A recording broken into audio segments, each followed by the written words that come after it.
దేవుని వాక్యములో దేవుడు మనలను ఏదో ఒక స్థానంలో ఉంచాలని ఆశపడుతున్నాడు. ఎక్కడున్న వాళ్ళు అక్కడ ఉండడానికి వీల్లేదు. ప్రతివారు తమ స్థితిని, తమ పరిస్థితిని మారాలని దేవుడు కోరుతున్నాడు. నేను కూడా మొన్న చూశాను మిమ్మల్ని అందరినీ, ఈ క్రిస్మస్ క్యారల్స్లో చూశాను. మరి స్త్రీలందరూ మామూలుగా లేరు, ఇక ఒక రేంజ్లో వాళ్ళు రేంజ్ చూపించారు. మాకు చాలా సంతోషంగా ఈ స్త్రీల క్రిస్మస్ బాగా పనిచేసింది అనుకున్నాను నేను. వాళ్ళలోని స్త్రీల క్రిస్మస్సే పనిచేసింది వాళ్ళలో. నిజంగా ఎప్పుడు కూడా అంత యాక్టివ్గా ఎప్పుడు కూడా చూడలేదు నేను మిమ్మల్ని ఎవరిని. కానీ మొట్టమొదటిసారిగా అంత యాక్టివ్గా చూసేసరికి నాకు కూడా డ్యాన్స్ చేయాలనిపించింది. కానీ వేయలేదు, అలాగే కూర్చున్నాం. కానీ ఒక్క మాట నేను జ్ఞాపకం చేస్తున్నాను. మీరు ఎంత సంతోషంగా అయితే, ఎంత ఆనందంగానైతే ఆ రోజు దేవునిలో ఆనందించారో, సంతోషించారో, నాట్యం చేశారో, కార్యక్రమాన్ని అంతటిని అంత అద్భుతంగా నడిపించారో, అంతే రీతిలో మీరు కూడా ప్రార్థనా పరులై ఉండాలి. స్తోత్రం చెప్పండి. ప్రార్థన చేయండి అంటే నాకు రాదండి అంటానికి లేదు. ఇక ప్రార్థన చేయమంటే నాకు వచ్చు అనే స్థితిలోకి రావాలి. డ్యాన్స్ వచ్చా అంటే వచ్చండి. పిల్లలకి ఈ సంవత్సరం కూడా మనకు అదే లేకుండా చేసాం. డ్యాన్సులు కాదు ముఖ్యం. మీకు అర్థమవుతుందా? పిల్లలకు కూడా చాలా ఇష్టం ఏంటంటే డ్యాన్స్ అంటే ఇష్టం అందరికీ కూడా. ఎక్కడ క్రిస్మస్లు జరిగినా ప్రతి క్రిస్మస్లో కూడా ప్రత్యేకంగా రాసి పెడతారు కొరియోగ్రఫీ అని రాసి పెడతారు. కొరియోగ్రఫీ అంటే అర్థం ఏంటి? డ్యాన్సులు. పిల్లలకు కావాల్సింది ఏంటి? డ్యాన్స్లే. స్కిట్లు, డ్యాన్సులు ఇవన్నీ కావాలా. అవన్నీ కూడా చాలా సంతోషాన్ని కలుగు చేస్తాయి. అవి కేవలం మనుషులకు మాత్రమే సంతోషం కలుగు చేస్తాయి. అయితే మనము దేవుని దయందును మనుషుల దయలందు కూడా ఉండాలి. స్తోత్రం కలిగినగా. యేసు ప్రభువారు లూకాసు వార్తలో చక్కటి మాట రాయబడి ఉంటుంది కదా. ఏమంటే ఆ మాట? యేసు ప్రభువు దేవుని దయందును మనుషుల దయందును కూడా ఆయన వర్ధిల్లాడు. ఆయన చూడండి ఒక మాట, 2వ అధ్యాయము 52వ వచనం, 2:52. యేసు జ్ఞానమందును వయస్సునందును దేవుని దయందును మనుష్యుల దయందును వర్ధిల్లుచుండెను. స్తోత్రం చెప్పాలి అందరూ కూడా. మనం ఎన్ని విషయాల్లో వర్ధిల్లాలి చెప్పండమ్మా? ఎన్ని విషయాల్లో వర్ధిల్లాలి మనం? ఒక స్త్రీలు మాత్రమే కాదు, పురుషులైనా యవనస్తురాలైన ప్రతివారు కూడా యేసు ప్రభువారు వర్ధిల్లినట్టుగా మనం వర్ధిల్లాలి. యేసు ప్రభువారు అభివృద్ధి పొందినట్లుగా మనం కూడా అభివృద్ధి పొందాలి. యేసు ప్రభువారు ఎలా అభివృద్ధి పొందారు, ఎలాగ ఆయన దీవించబడ్డారు? యేసు ప్రభువారు చిన్నతనంలో నుండి ఆయన పెద్దవాడిగా ఎలా మారాడు? ఆయన పసిబాలుడిగా ఆయన మరియమ్మ ఒడిలో ఉండే దగ్గర నుంచి, ఆయన నజరేతులో ఒక ఇంట్లో ఉన్న దగ్గర నుంచి, తల్లిదండ్రులు దగ్గర జీవించిన జీవితం దగ్గర నుంచి, తర్వాత ఆయన బాప్తిస్మం పొందుకుని సంపూర్ణమైన దైవ మానవుడిగా అనేక మంది ప్రత్యక్షపరచబడుతున్నటువంటి దినాల వరకు కూడా, ఆఖరికి సిలువ మరణం ఎక్కేంత వరకు కూడా, సిలువను మోసుకుని ఆయన సిలువను ఆ కల్వరి మెట్ట వరకు కూడా తీసుకెంత వరకు కూడా, సమాధి చేయబడి మరలా తిరిగి లేచేంత వరకు కూడా ఆయన ఏ విషయాలలో అభివృద్ధి పొందారు? స్తోత్రం చెప్పండి. ఏ విషయాల్లో అభివృద్ధి పొందారు? యేసు జ్ఞానమందును, యేసు వయస్సు యందును, దేవుని దయందును మనుష్యుల దయందును వర్ధిల్లుచుండెను. మనము కూడా ఆ విధంగా వర్ధిల్లాలి. ఆమెన్ చెప్పాలి అందరూ కూడా. స్తోత్రం. మనం కూడా అలాగే వర్ధిల్లాలి. నేనేమంటానంటే, మనలో లోకానుసారమైనటువంటి మనస్సు కంటే దైవికమైనటువంటి మనస్సు మనం అత్యధికంగా కలిగి ఉండాలి. నేను తప్పని అంటలేదు. మిమ్మల్ని అద్భుతమైన నాట్యం చేసేవాళ్ళుగా చూశాను, పాటలు పాడేవాళ్ళుగా చూశాను, అద్భుతంగా దేవుని సన్నిధిలో ఆనందించేవాళ్ళుగా చూశాను. కానీ మిమ్మల్ని కూడా ప్రార్థన పరులుగా చూడాలి. హల్లెలూయా.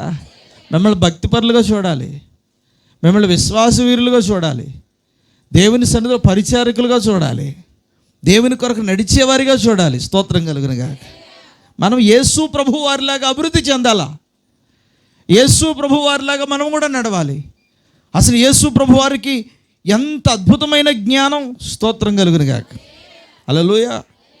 నిజంగా యేసు ప్రభు వారు మాట్లాడుతుంటే అక్కడ ఉన్న వాళ్ళందరూ అంటారు, ఈయనకి ఇటువంటి జ్ఞానము ఎక్కడి నుంచి వచ్చింది?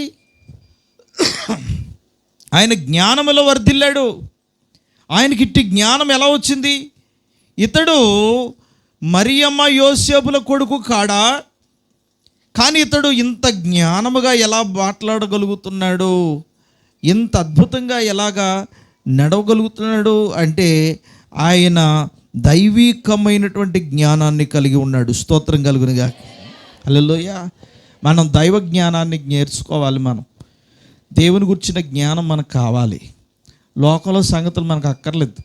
రాజకీయాల కోసం, సినిమా వాళ్ళ కోసం, లేదా లోకంలో ఉన్నటువంటి పెద్ద పెద్ద మినిస్టర్ల కోసం, డబ్బున్న వాళ్ళ కోసం, డబ్బున్న స్థలాల కోసం, లోకంలో ఉన్నటువంటి పెద్ద పెద్ద వారి కోసం నీకు అక్కర్లేదు అటువంటి జ్ఞానం.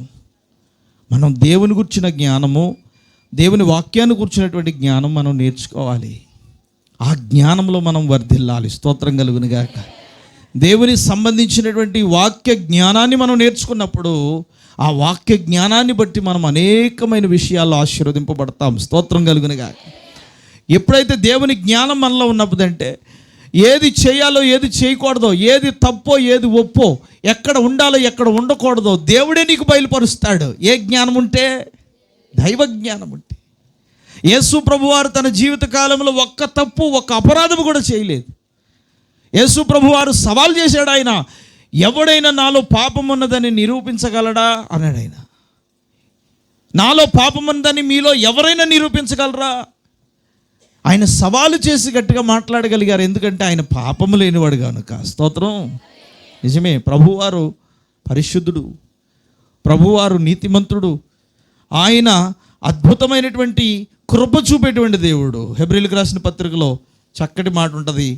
ఆ మాట మనం చదువుకుందాం. చూడండి, హెబ్రీయులకు రాసినటువంటి పత్రిక యేసు ప్రభువారిని గురించి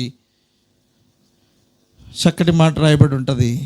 ఆయన చాలా నీతిమంతుడు, ఆయన పరిశుద్ధుడు. 7వ అధ్యాయము 26వ వచనం, 7:26. పవిత్రుడును, నిర్దోషియు, నిష్కల్మషుడును, పాపులలో చేరక ప్రత్యేకముగా ఉండువాడును, ఆకాశ మండలము కంటే మిక్కిలి హెచ్చైన వాడునైనా ఇట్టి ప్రధాన యాజకుడు మనకు సరిపోయినవాడు. స్తోత్రం చెప్పండి. ఎవరైనా? మన ప్రభు. ఆయన వర్ధిల్లాడు. ఆయన దైవ జ్ఞానమందు వర్ధిల్లాడు. ఆయన దైవ జ్ఞానంతో నింపబడ్డాడు. దైవ వాక్యాలు చెప్తున్నా. ఆయన ఎట్టువాడంట? పవిత్రుడు. ఆయనలో పరిశుద్ధత ఉంది, ఆయనలో పాపము లేదు. 2, ఆయన నిర్దోషి, ఆయనలో దోషములు లేవు. ఇంకొకటి ఉంది, నిష్కల్మషుడు, కల్మషం లేదు ఆయనకి, కల్మషం లేని మనసు. 4వది, పాపులలో చేరక పవిత్రంగా, పరిశుద్ధంగా, ప్రత్యేకంగా ఉన్నటువంటి వాడు. ఇంకోటి ఉంది, ఆకాశ మండలము కంటే మిక్కిలి హెచ్చైన వాడు. స్తోత్రం. ఇలాంటి దేవుడిని నీవు ఆరాధిస్తున్నావు, ఇట్లాంటి ప్రభువుని మనం ఆరాధిస్తున్నాం. అలాంటప్పుడు మనం ఆయన లాంటి జ్ఞానాన్ని మనము కూడా సంపాదించుకోవాలి.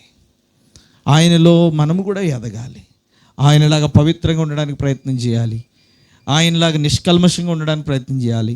నిర్దోషంగా ఉండడానికి ప్రయత్నం చేయాలి. ఆయనలాగా పవిత్రంగా, పరిశుద్ధులుగా, ప్రత్యేకంగా, పాపమునకు వేరుగా ఎలాగైతే ఆయన జీవించాడో మనం కూడా అలా జీవించాలి. స్తోత్రం కలుగును గాక.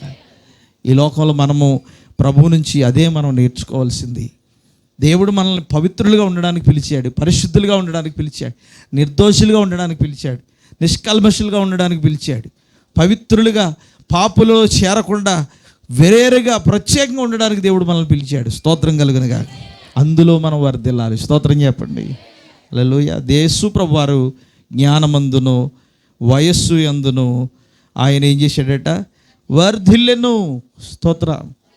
ఎస్, మనము కూడా మన జీవితంలో మన వయస్సు పెరిగే కొలది, అనగా మన దేవునిలో ఎదిగే కొలది కూడా మనం దేవునిలో నమ్మకమైన వారంగా మనం నడవాలి. స్తోత్రం చెప్పండి.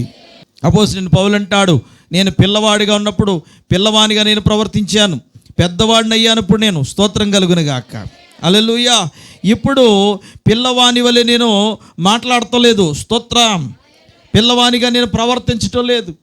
ఒకప్పుడు నేను తెలియని టైంలో తెలియని సంగతులు, నేను తెలియని జ్ఞానాన్ని లోకంలో కలిగి ఉన్నాను, కానీ యేసు ప్రభువును కలిగి ఉన్న తర్వాత నేను అద్భుతమైనటువంటి జ్ఞానాన్ని సంపాదించుకున్నాను, అద్భుతమైనటువంటి వయస్సును నేను సంపాదించుకున్నాను, అద్భుతంగా నేను ఆత్మీయంగా ఎదిగాను, స్తోత్రం కలుగును గాక.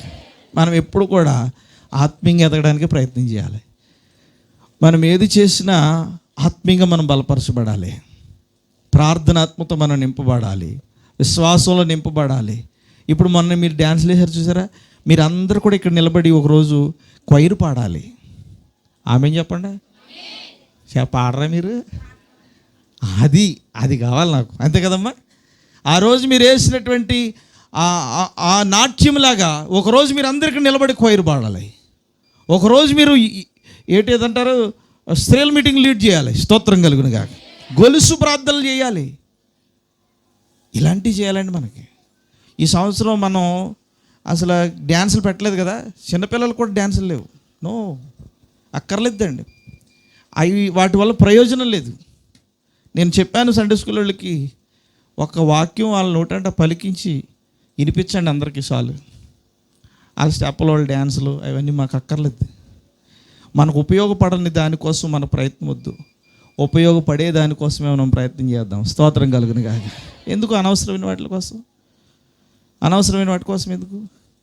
ఇక్కడ ఒక అమ్మాయి ఉంటుంది, రాత్రి మీటింగ్ రమ్మంటే ఇక్కడ కాదులేండి, దేవారంలోని శుక్రవారం ప్రార్థన రమ్మంటే నిద్ర వచ్చేస్తుంది అంటుంది.